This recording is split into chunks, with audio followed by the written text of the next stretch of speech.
Hello everyone, this is Wasim and today I come up with new Rust MCQ question. Please go through it and try to guess the correct output.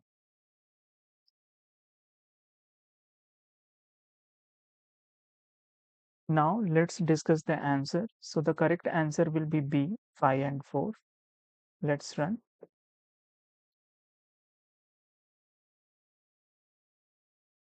So if you see, it is 5 and 4. Now let's discuss the answer.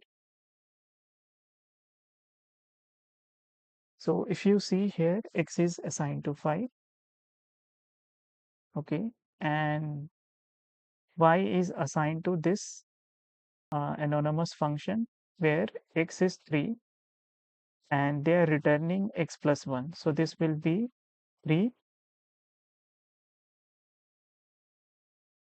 plus 1.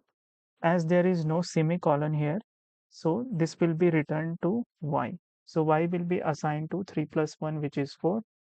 So we are printing x and y. So x is 5 and y is 3 plus 1, which is 4.